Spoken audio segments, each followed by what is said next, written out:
It was jackhammering something. It was here upstairs, yeah. All you could think of was the Twin Towers collapsing. Oh dear. Can you imagine what it must have been like? Oh, I can't. No. Because even that was vibrating, wasn't it? Yeah. Yeah. Less than that. Oh, Alright. that's a nice picture, isn't it? There you go. There you go, look at that. Sandra's there, and we are live. So we have a virtual audience as well, and I think we get started. I know it's a small group today. I think more will join us. But hello, everyone. Welcome to our Community Connections class today, August 21st, 2025. And we have, my name is Jeremy Capone. Maybe I'll start off with introductions. My name is Jeremy Capone. I'm a wellness chef for the Cancer Rehab and Survivorship Program at the Princess Margaret Cancer Center. Daniela Fiorini is our incredible dietitian. She is unfortunately not able to join us today, but we do have a special guest. This is Cassandra McCauley, who is the Chief Research Officer. I knew they would mess that up. Research Officer from CCRAN. Welcome, Cassandra. And tell us what CCRAN is. Oh, thank you so much, Jeremy. So again, my name is Cassandra. Thank you so much for joining us today. So CCRAN is the Colorectal Cancer Resource and Action Network. And essentially, we're a national, not-for-profit, patient-focused organization who champions the health and well-being of Canadians touched by colorectal cancer. So it could be patients, caregivers, family members, as well as others at risk of developing the disease. And we do this by providing support, education, and advocacy to patients and their caregivers. And we do this with the ultimate goal of reducing the burden of cancer in Canada. We do also have an expanded mandate, and we do some work across other tumor types as well, but we'll keep the focus on colorectal cancer today. So CCRAN is, as I said, it's a patient-focused organization. We offer quite a lot of programming and resources available to support patients and their loved ones as they go through this experience, as well as survivors. Some of our programming is related to nutrition, actually. So we have our My Foods for Life program, wherein we actually have a registered dietitian on staff who does one-on-one consults, particularly for patients who maybe aren't so fortunate to be treated at UHN, for example, and maybe don't have access to such wonderful resources that are available here.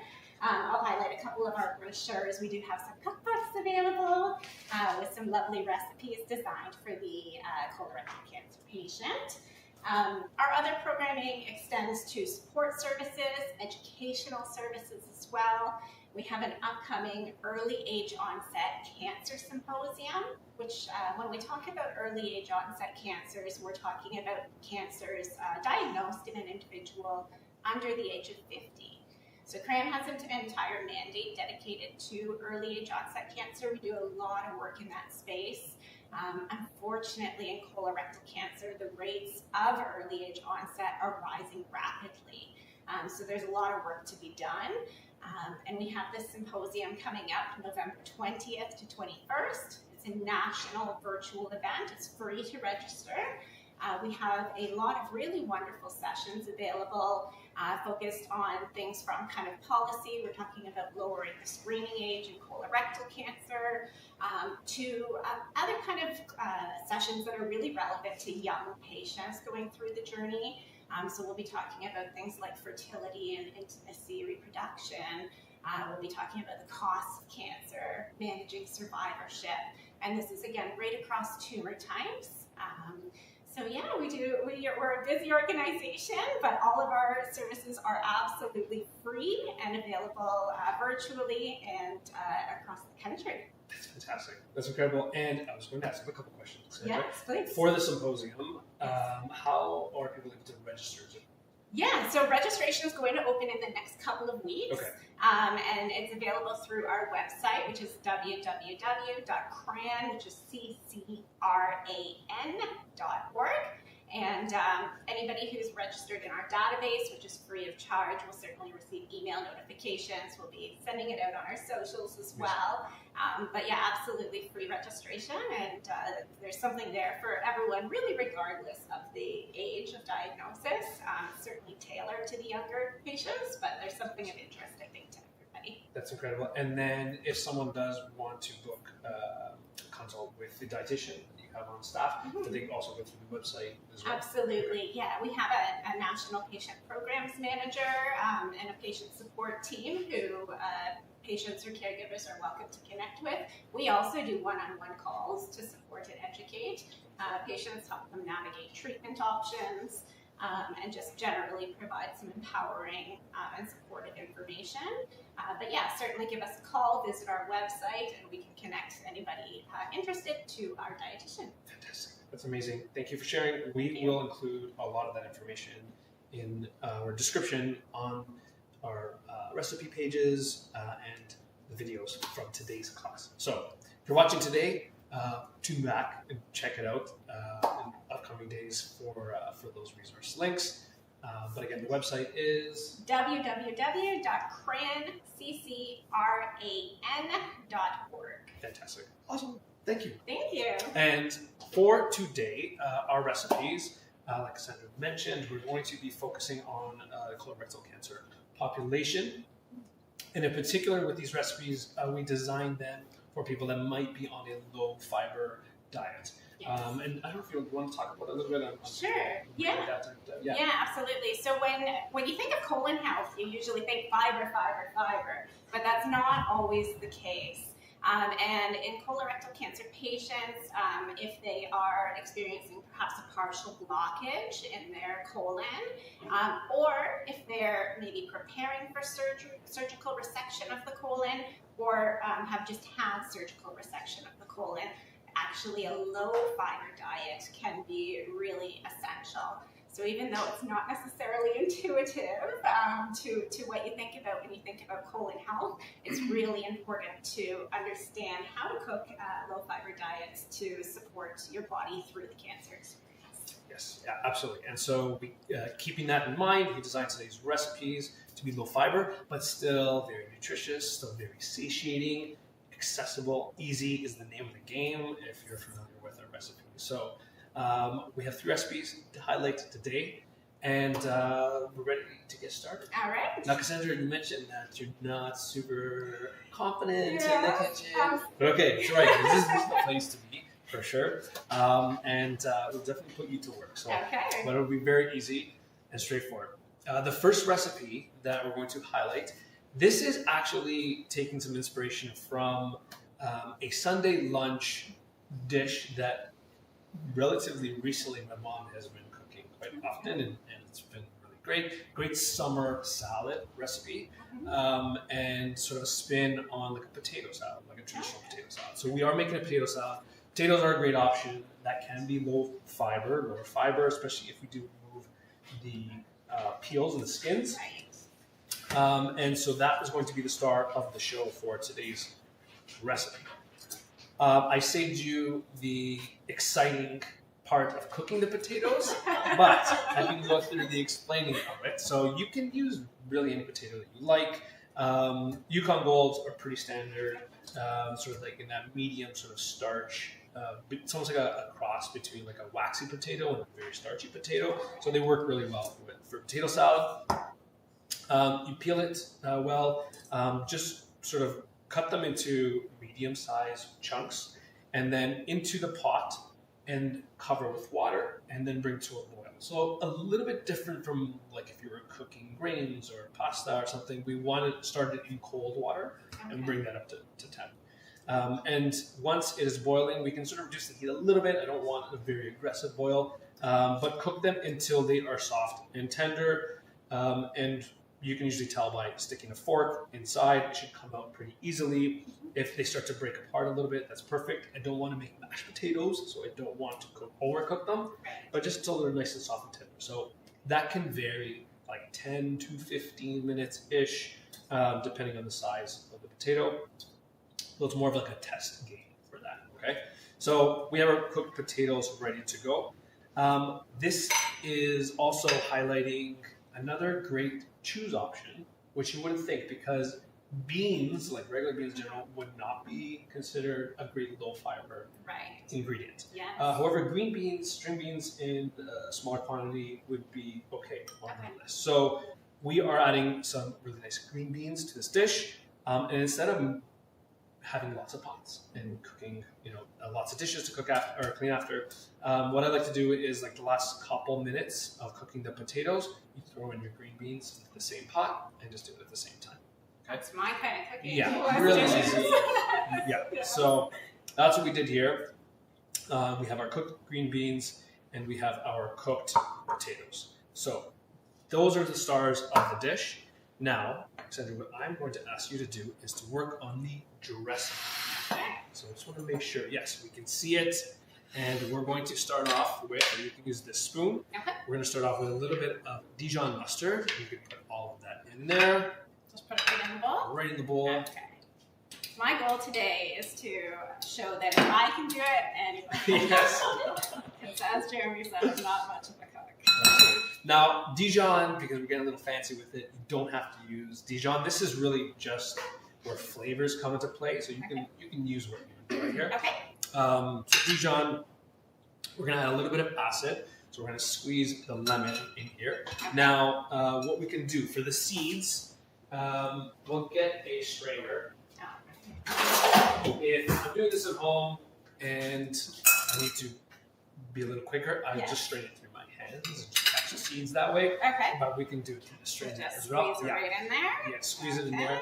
Now, if you find it a little challenging to squeeze, you're doing a great job. Not that you're finding it challenging, but if you do find it a little challenging to squeeze, a little trick is one hand, put a fork in the middle and hold the fork. Okay. And with the other hand, you can squeeze the lemon around. Oh, look at it go. Yeah. That is a great tip, especially for cancer patients that are maybe undergoing chemotherapy and have maybe reduced peripheral neuropathy. Dealing with limited mobility or grip strength. Yeah, that is really helpful. So you get a lot more of that lemon juice out of there. Now, if you don't need, you can go a little bit more. We're gonna put you to work. I'm just gonna watch. This is a lot easier. We want a little bit of acid. So if you don't have a lemon on hand, you use vinegar. Any vinegar will work. Red wine vinegar, white wine vinegar. The acid ratios we can sort of keep the same. Okay. But we want to keep it really flexible. So, yes, question? Can you use a lime? You can use a lime. Yes. Any acids that, again, this is a great sort of clean up your fridge kind of thing. So if you have an extra lime, lemon, whatever it is, go for it. But use what you enjoy. Limes would be great. Absolutely. And limes usually don't have seeds. So you can save an extra, a little easier. All right. Awesome. Perfect. Take that from you. Okay. Keep the fork there. And we're going to add a little bit of olive oil. So this is by eye. We have the measurements in the recipes, which you can follow. But what I usually say is, if you like it a little bit, the dressing to look like a little bit tangier or zippier, you can go like a 1-to-1 ratio. Typical dressings would be 3 parts oil to 1 part acid. Okay. But there's no written rule. So again, if you like a little more acidic, you can sort of reduce that ratio. So we're going to pour it in until I say we're good. It depends. See, this is a very slow pour bottle. So we can play the Jeopardy music. Keep going. Awesome. Fantastic. Actually, a little more. No, keep going. A little more. So your arm gets tired. No. Perfect. That's good. That's good. So, and we can always adjust after if we need. So we're going to give that a little whisk. Yeah. While you do that, we'll add a little pinch of salt. Now, with the black pepper, it all depends on your needs as well. Usually, spice might be an irritant. It can be. Right? And black pepper might fall in that range. So you sort of have to adjust to your needs as well.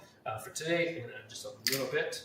And you could omit this altogether if you knew it was irritant for you. Exactly. Okay. Absolutely. All right, so here is dressing. And now we're going to go ahead and add our Potatoes. potatoes. Okay, go for it. Ooh. There we go. And we'll add our green beans to this as well. So again, when you think of salad, usually not like the go-to for everyone, especially when you're hungry, but you can see it. This is going to be a little more satiating because we have the potatoes, which can be absolutely be part of a healthy diet. The green beans as well. And to add a little bit of protein, a great, easy, accessible option is canned tuna. Canned tuna is often like, the forgotten choice, but it is a great accessible choice. A great way to add some extra protein. And what we usually suggest is for the lower mercury options, because some of the larger fish can tend to be a little higher in mercury, is to go for the skipjack or light tuna that you'll see it labeled as. And those are usually smaller fish. Smaller fish are great to use. So we're going to add that all in. An economical protein source Economical as well. protein, easy. If you're not a big fan of tuna, you can definitely put like hard-boiled eggs in there, like just cooked hard-boiled eggs. Throw that in there as well. Tofu, tofu for plant-based protein. So you have options there. Now here, again, for more flavor, we're adding capers just a little bit. This is sort of like a brined. They grow on ivy. It's like a little berry that grows on ivy, and they harvest them and then they brine them, very similar to like any like pickled item. So some of them, depending on the packaging, can be pretty salty. If you find that it is a little salty, you can give it a little rinse, and then go ahead and add it. I'll let you do that. That's a fun one to add. And then, can I ask a question about these? So I've never heard of these before. Yeah. Where do you find these? Like what section of the grocery store would you find this in? Great question. So usually they will be with all the other like pickled or jarred vegetables. Okay. So where they have pickles, maybe they have jarred olives, hot peppers, that sort of thing is usually where you'll find capers. Okay. Sometimes they may keep them close to the fish section, the fish aisle, because it is a very common pairing with fish. But most of the time it's in like the pickled section. Okay. Yeah. And lastly, some herbs. We're using dill. You can use whatever your favorite herb is. Sure. Dill is just what we're feeling Today? Yeah, we're feeling today. We're gonna add some dill. Yes. How did you prepare the dill? Did you wash it? Did you chop it finely? Great question. Yes. Yeah. As you should with most all herbs, especially even if you're growing it yourself. Yeah. Wash it well. Cold water. That is the go-to for washing all your produce. That's the recommendation. If you have something like potatoes, something a little bit harder, like a root vegetable, that's the only pivot that you can make towards like a brush. Include that, but still just cold running water is all you need for washing. They will promote like different soaps and additives and stuff like that. Health Canada, is still on board, and as are we. It's just cold running water and then a brush if you have something that's a little bit harder. Okay. But same with herbs, cold running water. If you have a salad spinner is one of my favorite tools because with wet herbs, they're never fun to chop after, and you can pat them dry with like a paper towel or a clean dishcloth, but a salad spinner is sort of like your best bet to get it nice and dry and then finally chop. Yeah, I finally chop. You don't have to finally chop. You can just tear it by hand and just throw it in there. That's pretty much it. So we can go ahead and stir this now. Okay. We use the Dijon spoon. That's good.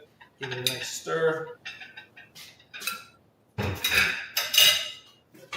Sort of adjust for seasoning at this point. But again, this is a dish that outside of cooking the potatoes, which might take like 15 minutes tops, it's really about mixing different flavors together. This is a fantastic recipe to do ahead of time. So it will taste even better the next day. Especially because of the potatoes, they will start to absorb some of the dressing and some of the flavors that you have. Who likes potatoes warm? Sorry? Are they warm or cold? These ones, because I cook them ahead of time, But you they could are do cold. them. But you can absolutely do it. Because then there's some. Yeah, absolutely. In fact, to your point, if the potatoes are warm and then you add it to the dressing, that's probably the best time to add it. Yeah, because it will absorb the flavors really well. And could you pre-cook the potatoes and then mix it the next day just to break it up the Absolutely. work a little bit more? Absolutely. Yeah, which is essentially what we've done. Yes. Yeah. Yeah, perfect. That's Okay. fantastic. Okay. I'll do the plating part. Alright, Thank you I'm so gonna much. mess. No, one green bean is not considered a mess. So I think you did a great job. Because if I'm not careful, I may spill half of this off the side. You can absolutely serve it out of the bowl that you mix it in, because I do not want to do more dishes afterwards. Right. But if you're teaching a cooking show at home, as you do, you may want to plate it up a little nicer. Wow. So, there you have it.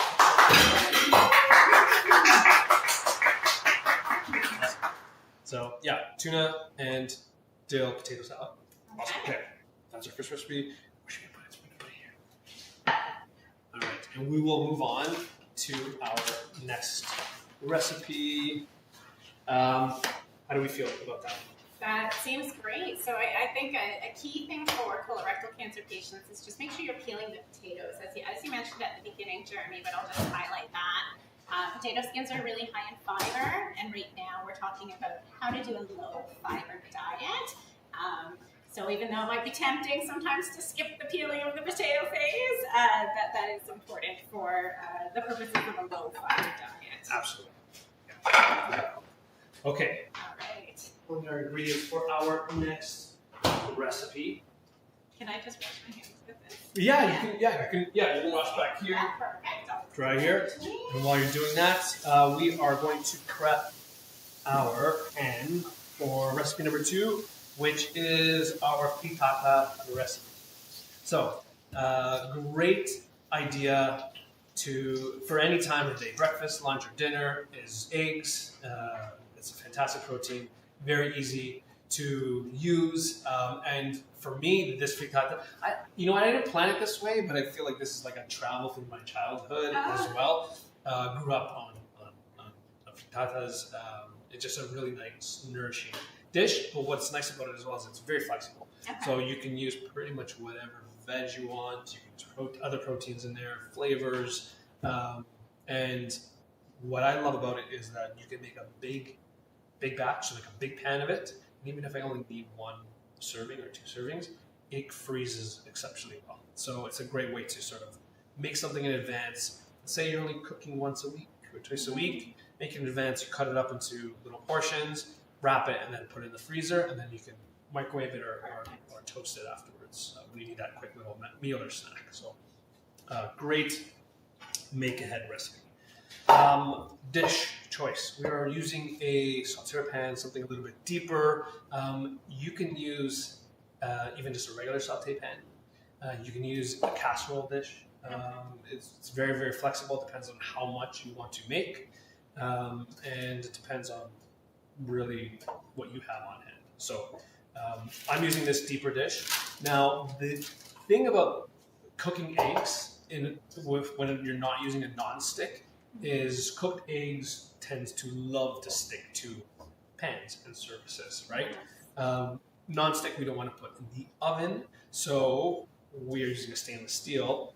And to prevent the stickage of the The official term. yes, of course, you either have to prep it really well, so grease it, butter, oil to make sure that you have at least some barrier. Even that sometimes doesn't do a great job. So definitely not traditional, classic, but for the modern, accessible kitchen where you don't want to do a lot of cleanup, parchment paper is our friend here. So a little trick, especially if you have a deep pan. We've done this in almost a lot of our classes, so it's probably exhausting at this point. But what I like to do is take a piece of parchment that's a little bit bigger than the pan. Because it is rigid, it won't sit quite well in the pan. So what we'll do is run it under a little bit of water, and just a little bit, and crunch it up into a wad like this, and then unravel it. And now it becomes much more malleable. Great trick. Yeah, and now I can tuck it Okay. into my pan. Now the key here is because I'm pouring in a liquid egg mixture, I want to make sure that the parchment paper does come up high enough. The last thing you want is for the eggs to sneak behind it, and then you have egg cooking under and over it, which is not fun. So make sure that it's high enough and that we don't pour enough eggs that it will go above that point. So that's pretty much the only rule. Otherwise, it's prepped, it's ready to go. And are the eggs going to expand while we're cooking? Is that something we have to think about with our parchment paper? It will, but at that point, because it's solid and cooked, It's it's not not. gonna be a Yeah, mess. not going to Okay. mess. It's just more in its liquid form that we don't want it to go above that point. All right, so I'm going to put this over medium to medium high heat with the parchment and add just a little bit of olive oil.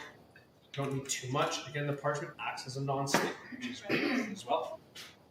Now we're highlighting for this frittata some mushrooms. Again, a great option to choose. Mushrooms come in many varieties. You can use whatever you want. What's nice is I'm seeing just more standard grocery stores, a pretty nice mix of different mushrooms. So you can use whatever you like. They come in mixed packs too, which is fun because you can try some different mushrooms that we've never tried before. These little guys are called beach mushrooms. We have some oyster, we have some cremini, some button, and what you want to do, like I mentioned before, wash them really well. You'll find mushrooms will tend to have a lot of soot on them, right? Because they're grown in soil. This happens. This is part of agriculture. This is our food system, right? So we don't want that. We want to clean it well. Now, the thing with mushrooms to keep in mind, and you may have heard this before, is they say, don't wash them because they get mushy and you want to brush them instead. Mushrooms are like over 90% water already, so they actually don't absorb that much water. So I wash them like I wash anything else, and it's even in a salad spinner. Put them in a bowl of water. When you agitate them in a bowl of water, it does a much better job of cleaning off a lot of that soil, and then you can pat them dry afterwards. All that means is you may need to cook them an extra like 10-15 seconds to get rid of that very, very marginal amount of water that it has absorbed. But again, it's not really going to absorb much. Now, if you have like fancy foraged mushrooms, then maybe you can use a brush and be a little more delicate with them. But for most of your grocery store, and I also will say, do not forage your own mushrooms unless you are an expert at this. So buy your mushrooms from a grocery store or a trusted supplier, and in that case, just wash them like you would regularly wash any produce. And have you washed them before you break them up? Or after? Right now, yes, yeah. So all washed, cleaned, ready to go, and then breaking them up. And you can see I'm just being a little rough with them, just kind of using my hands, breaking them off into sort of big pieces. Mushrooms, I mean, as you know, if you cook them before, they disappear into like nothing because they are mostly water, right? So I find if you slice them thin, they kind of just like dissolve and become like really, really thin and not a really great sort of mouth texture. So I like to leave them in big pieces and big chunks because I want to have that piece of mushroom in there. Unless you're not a big fan of mushrooms. In that case, you probably just wouldn't use them at all, right? Yes. All right, so. And what would a good alternative to the mushrooms be in this kind of a dish? Yeah, so again, if you're looking at a low-fiber diet, so we're going off of that list, zucchini would be a nice option. You can peel them. If you have zucchini with seeds, you can sort of scrape out the core a little bit, but otherwise that would be a really good option. Anything really with skins and seeds is something that you want to be cautious Right. of, right? Yes. But now, because it's in season, that would be great. Zucchinis, yeah. Potato would be good too. You can use potato peeled and thinly sliced. More of like a Spanish style omelet would be fantastic. fantastic. A torta would be really, really good. So those would be great options. So we're going to put some of these mushrooms in here. You can hear them already start to sizzle a little bit. Again, cooking through the parchment, which is nice. And what we want to do is cook them until they start to develop a little bit of color. We want them to release some of their water. So you don't want to overlap it too much, just so that the water can release a little bit quicker. Okay. And then to that, and I'm going to zoom in. We'll zoom in on and watching at home. All right. So then you can see here on the screen too. So a little bit of the mushrooms in there. These are what the mushrooms should look like afterwards. So kind of cooked. So I did some in advance. Because again, this might take like 5-6 minutes just to get some nice color, to cook the mushrooms and get some of that water out of there. If they're slightly undercooked, that's fine. That's okay. Mushrooms, as long as they're cleaned well. But just to develop that flavor, we want a little bit of that color. So just to speed things up, I'm going to add some of the cooked mushrooms too. A little mix and match. There we go. Again, you can season this with whatever you like. What I've chosen for today, mushrooms love dried herbs. So that is a great option. You can use dried oregano, dried thyme, garlic, another great pairing with mushrooms. Now, onion and garlic in its raw form can be a little challenging, especially if someone on a low-fiber diet. Yeah. So using a garlic powder would actually be a nice alternative. Oh, okay. Right. So that's great for people that love the flavor, but maybe can't handle the full form. Exactly. Absolutely. Yeah. And then if you can't even tolerate the garlic powder either, then you can choose something that you enjoy. But this is where you can make those changes to your needs. A little bit of salt. We're going to add a little bit of salt to this as well. Don't need too much. That mushroom flavor is really going to come out as the water evaporates. Okay. And you get this like really nice sort of savoriness. It's often described as a sort of meaty quality or meaty flavor. So as it cooks down, that is going to enhance. So we'll let it do its thing there. And while it's cooking, we'll go to shot one. We're trying to produce the shots here as we go. All right, to our eggs. So we're using our whole eggs here.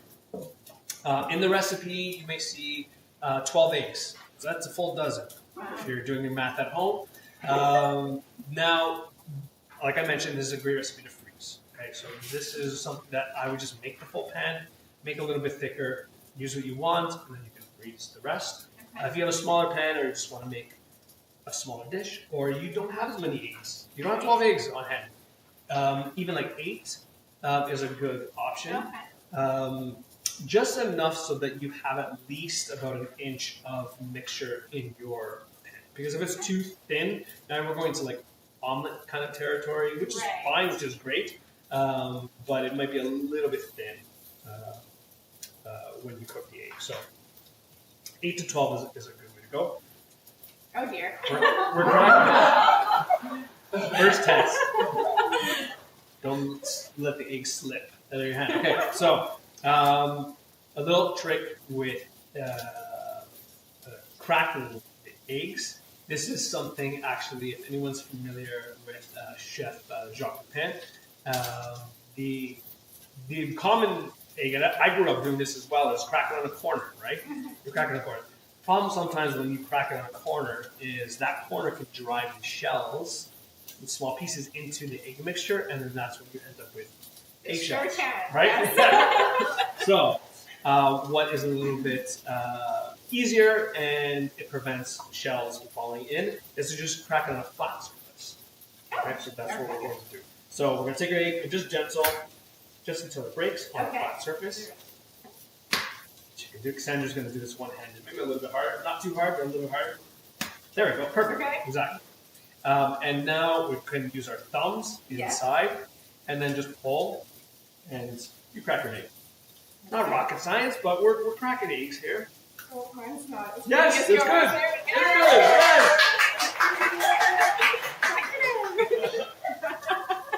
We're getting that. Again, anybody If you can have do to wash this. up, you need to wash them. You wash up. If you do have eggshell that has fallen in your egg, then you can use. And again, wash your eggs if you're Yes. working with this. They come washed, but just in case you're putting your shell back in, use your shell to Okay. scoop out the piece, Okay. and it works incredibly. Instead of like chasing, if you ever try with your fingers and you're just chasing through the mixture, yeah, use the shell.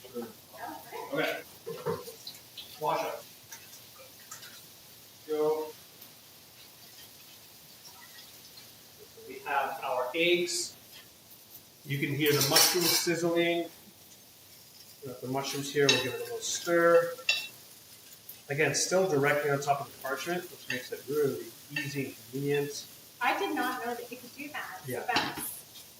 So This is great, especially if you don't have a nonstick and you're not super comfortable cooking with stainless steel. Stainless steel is like the go-to. It's the standard.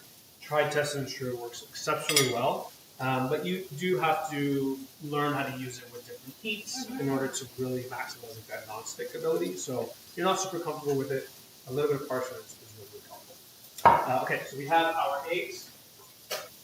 We take our whisk. Okay. So we can start by giving them a little poke, and that just makes it a little bit easier.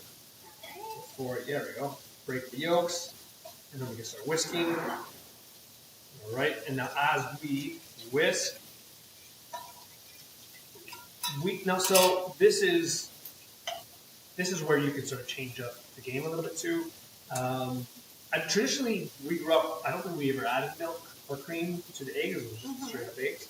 But adding milk or cream is a great way to make the mixture a little bit lighter, a little bit fluffier. You can extend the volume a little bit more. So especially if you don't have enough eggs, it's a great way to use it. You're adding a little bit more protein depending on what you're using. And also, if it's depending on your needs, if you need to up the calories, this is where you can adjust. And instead of like using a 2%, you can use like a whole milk or cream, in fact, right? And to really up the calories. So I'm going to add a half cup I to think this. you substitute this with like an oat milk or anything like that. Absolutely, yeah, absolutely. Yeah, if you start to cook the eggs too long, especially in a dish like this, if it's only the eggs, it can dry out a little bit. So even if it's an oat milk or soy milk, I would still go for it because it'll just make it nice and light. Fantastic. So we're going to add a little bit more air into it.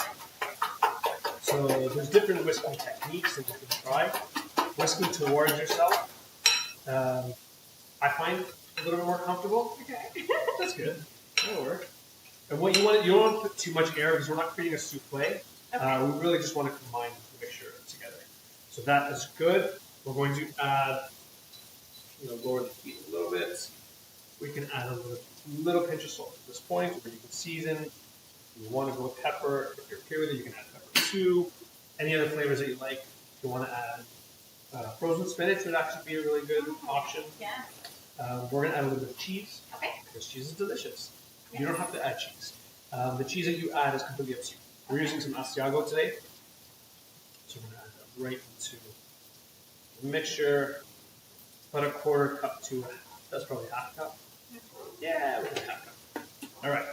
Smelling good up here. And we'll do just a little mix like that. If you don't mind. Yeah.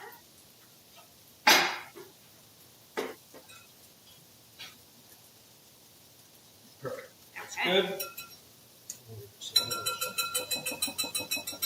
Shake here.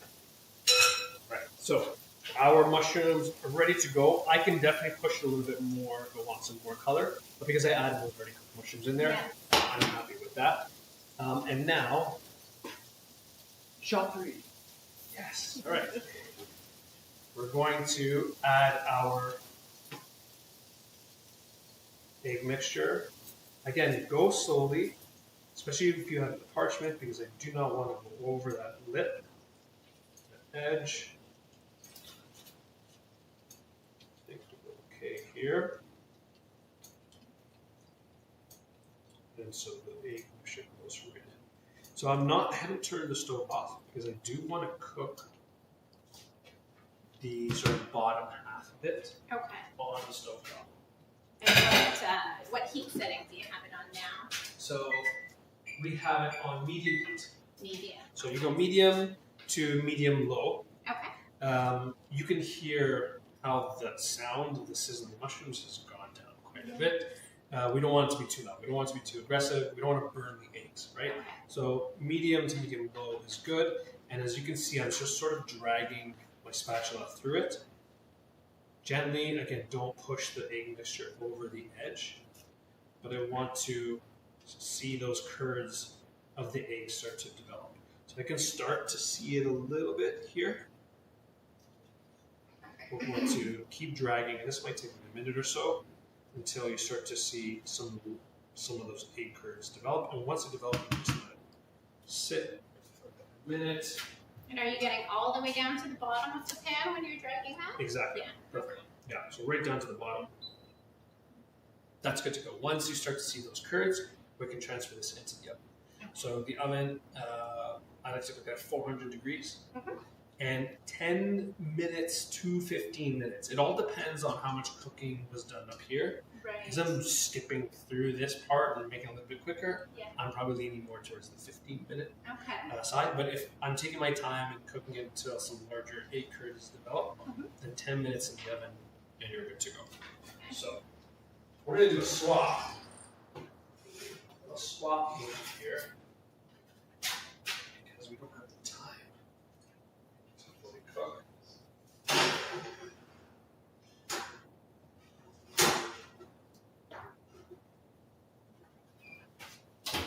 All right, so let's see. Can you see?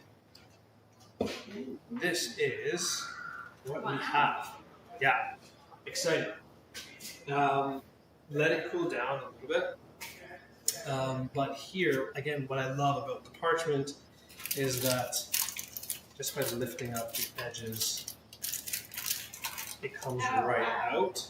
The cleanup is much easier. You have no egg stickage on the bottom, and that will save you a lot of hassle with the cleanup, but also you'll get more yield because any of those burnt egg bits on the bottom, you're pretty much useless, right? So this is, make it easy. You can slide it onto the plate. We're going to try something a little more. I don't want to say risky, but we're going to do a little flip there because I do want to see the bottom of it. See what it looks like. Only do this if you're comfortable. Plate on top, okay? And if it's slipping, then make sure you have it secure. And then we're going to do just 1, 2, 3, flip. Very nice. So we have it flipped and inverted, and hopefully taking the time by cooking it slowly on the stovetop, some of that cheese would also sort of caramelize and get some really, really nice color. And you can do this as like a slow reveal at the table if you want. Be very dramatic about it. And there we go. You should have, some really, really nice color. So, big difference between more of like the Italian egg dish, Spanish as well, and like a French omelet is in this case, we want color. We want color, caramelization, we want that flavor. Whereas in the French omelet, they would kick you out of the kitchen. So, I always say if you overcook your French omelet and get color on it, you just change the name quickly and say, no, I was actually trying to make a frittata or something. So, there we go. Yes. I think frittatas always deserve a round of applause after making it. Do a little slice on here, just so we can see. Chef. Yes. I also used to make them in a muffin format, so I will take the muffin tray and then just pour the eggs there and then the cheese on top. I love that. So it's also like really easy. No Bite sticks. size. Yeah, that's another way to do it. And then do you freeze it that way as well? So the comment, sorry, for everyone watching at home, is making it in muffin tins with a liner. Yeah. Pouring the egg mixture in. Yeah. And then cooking it the same way.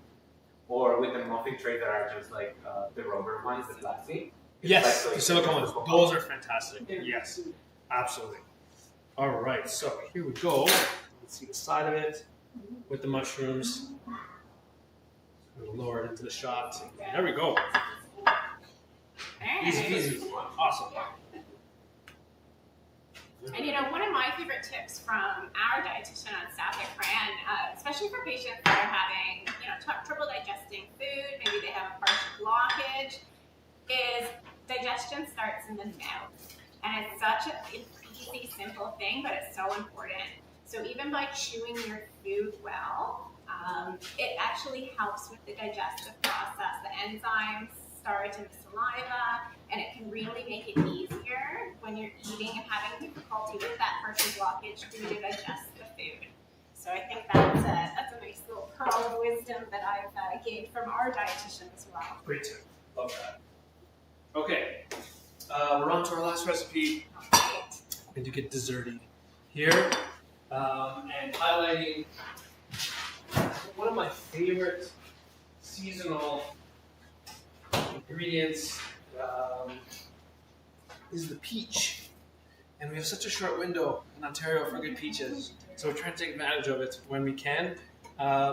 Peaches, as well as most stone fruits, would be a great choice, a great choice to use if you're on a low-fibre diet. Again, minding the skins. Right. You don't have to worry about seeds because it really is just the pit, which regardless if you're on a low-fibre diet or not, do not eat the pit, right?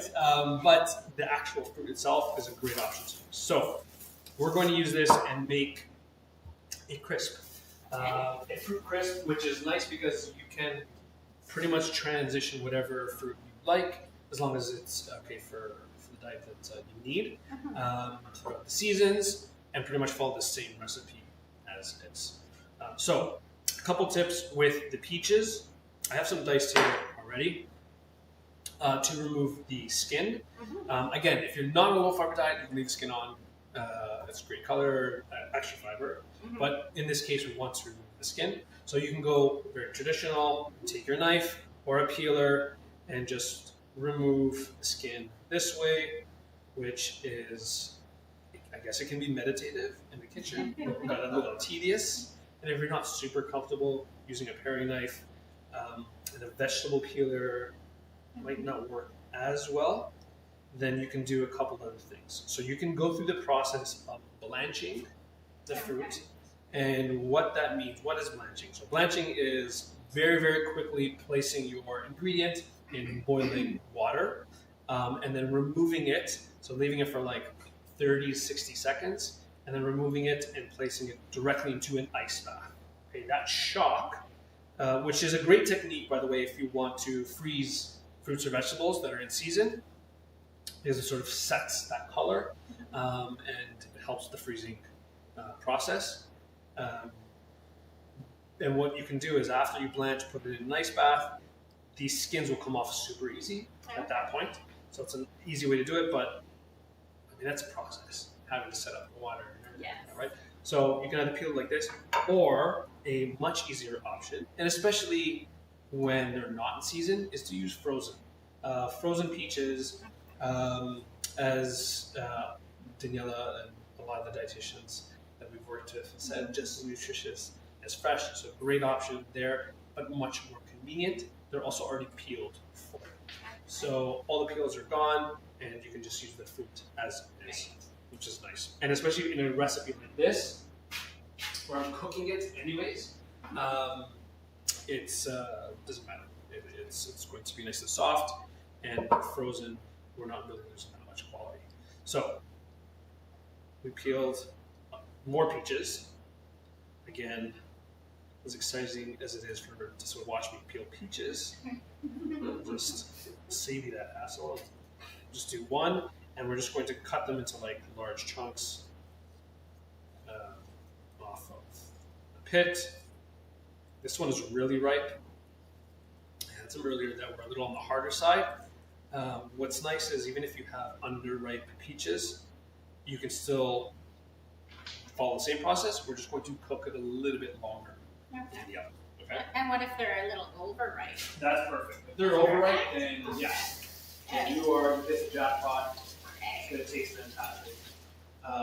Overripe fruit, as long as it's not like we're getting to like crazy, like super bruised territory. Yeah. Overripe fruit is a great way. Is a great way to use it up because maybe not the greatest to eat on its own, but to cook would be fantastic. So peaches in a bowl. Again, it's no exact recipe, but 2 to 3 cups. It really just depends on how much you want to make. If you want to make more, then you can go for more. What I like to do is add a little bit of lemon juice to this. This will help prevent or slow down some of the oxidation and the browning. This is just a good technique with any vegetables or fruits where you want to sort of prevent that oxidation. Use a little bit of lemon juice. And then cinnamon or nutmeg or cardamom or ginger would actually be really good. Use what you like in this. And we'll give it a little stir. Actually, Cassandra, Yes. don't mind. Can we put this in the microwave for 30 seconds, please? Sorry. Yes, absolutely. And then you just dial it after it's closed. And then start. There you go. All right, it's a little bit of cinnamon. Peaches are ready to go. Whatever is oven safe, go for it. So if you want to use a pot, use a pot. That will work. I have a little springform pan. I'm not making a cake, but this is just, it's going to carry our peaches and it's going to work fantastic. I also used all my pots and pans, so I'm left with this. Oh, perfect timing. Once the butter explodes, we know it's ready to go. All right. Also, don't want to clean the pan. Using the same technique. Parchment, water, and we're going to line the dish of choice, and then pour in all of your peaches. If you want to add a little bit of sweetness, you can definitely do that at this point. Maple syrup, honey, whatever you like. A little brown sugar. I'm just going as is. These are pretty ripe peaches, so they're pretty sweet. And the topping, I'm going to add a little bit of sweetness to it. So it should have enough in there, but you can adjust to your needs for sure, your preferences. So there we go. Peaches on the bottom of our parchment. That's ready to go into the oven for about 20 minutes. Now what I like to do is put a cover on it. So you can wrap it with foil, you can put a piece of parchment and just kind of stick it on top. If you have a lid that fits, go for it.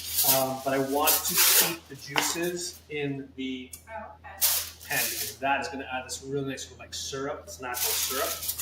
I don't want it to have been in the oven. Running out of space here too. We have one that's done. All right. So here I just made like a parchment lid. Fancy name for this. Does anyone? I think someone in the crowd might know. Does anyone know what the name for this is? The what? This parchment lid. Oh. The little hole in the middle. It's called cartouche. Very fancy cartouche. Yes. So it allows a little bit of the steam out, and it keeps most of it intact. And so you have, after about 20 minutes or so, these cooked peaches, and you can see that sort of natural, see that like syrup that's come out of it. It's absolutely fantastic. Really, really tasty. And remind me, what temperature did you cook this at? So 350 degrees to Okay. 375, depending on your oven. Yeah. If you feel like it's 350, or if you're putting it at 350 and you feel like it needs more time, just give it more time. Yeah, just until it softens up like this. Now for the topping. So Cassandra, if you will, we are using cornflakes as a topping, not a traditional topping for a crisp. What would be a traditional topping for a crisp? Oats. Sorry? Oats. Oats, exactly. Oats, yes, very traditional topping. Oats tend to be a little higher in fiber, and so if you are on a lower fiber diet, cornflakes act as a fantastic substitution. So that's what we're going to be using today. If you're not on a low fiber diet and you want to use oats, you can absolutely use oats here as well. If you wouldn't mind, we're going to add a little bit of melted butter to the oats, directly into the oats. The cornflakes. Sorry, cornflakes. Thank you. Cornflakes. Yes. All right. Yeah, all of it in. We're making a bigger batch here. If you don't want to use butter, you can use oil here too, which needs a little bit of fat Okay. there. Yeah. And then we're going to add our sweetness. We're going to add a little bit of maple syrup Right on to top. this. Yeah, Okay. about 2 tablespoons. So let's see if you know Oh, exactly what's that's not. good. Oh, I keep going. So about 2 tablespoons ish.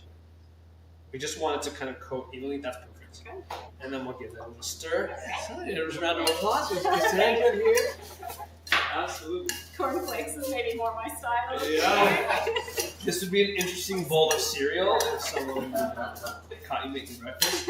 A little pinch of salt, Okay. which might be Seems a weird little on weird on cornflakes. cornflakes, but it will really help to enhance the flavor. Okay. So really nice, simple topping. And again, if even if you're not on a low-fiber diet, maybe you don't have oats on hand, we have some cornflakes, you have some cereal. This is a nice, crunchy topping, not only for desserts, but for savory items as well. We actually have a recipe in our archives where we did a topping for a fish, baked fish with a cornflake topping, and it was really, really good. Oh. Yeah, it's a really nice texture. That's perfect. Okay. So we're going to evenly pour that over top of peaches. Any questions at home? We have people watching. We're here. We can answer. Can we use breadcrumbs? Yes, absolutely. Anything to give it texture would be great. Again, depending on your needs, right? If you do like a breadcrumbs from like white bread, then that would be your better low-fiber option. Beautiful, fantastic. Look at you flexing your culinary skills. All right, so cornflake topping, that goes into the oven for another 10 to 15 minutes, okay? We just want it to set and get some really nice color on it, okay? It's already crunchy, so I don't want it to make it extra crunchy, but when that maple syrup heats up and then cools down, it's gonna give it this amazing texture, really nice crunch. So, in the oven. For patients undergoing chemo, one of the things we always say is just fed is best. And, you can't always follow the guidelines, and that's okay. Just keep the calories going. All you can eat is this lovely dessert. Then eat the lovely dessert and don't stress too much about it. We do want to balance overall, but at the end of the day, make sure you're getting the calories in, and fed is best. Thank you. All right, so there we go. That is, we did this in a pot, so it didn't shrink. Just a. There we go. So that's the crunch. So you can sort of hear. We're all quiet. There we go. And we're going to spoon into this one, just so we see what it looks like on the bottom. But you should have this really, it'll lower it. Nice kind of saucy bottom with the peaches, and then that crunchy top. Now, if you wanted to serve this with some ice cream, I'm not going to stop you. But you can also serve this with a little bit of yogurt on the side, or even like a custard or something like that. Whatever you like. I am very happy with it just as is with the peaches, because you do have that really nice crunchy topping. Yogurt would be a great way to add some protein as well. Exactly. Yeah. Absolutely. So yeah, if you want to add a little more protein, that's a great call. Do that there. But otherwise, here is our peach and cornflake crisp. Yeah!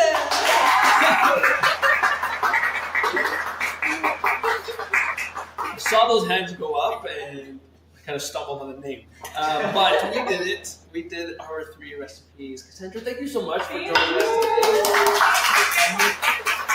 Fantastic in the kitchen. You did a wonderful job. We won't go that far, but thank you No, very it much was for great. having It was me. great. And just a reminder for everyone watching at home, the recipes, as well as some of the links for the resources that Cassandra mentioned, we'll include them, and we'll post them on our website. You will be able to find them on our YouTube channel as well.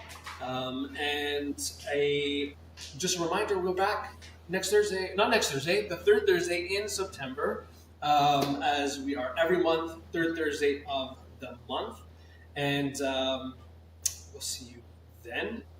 Enjoy the rest of your summer. And thanks everyone for joining us.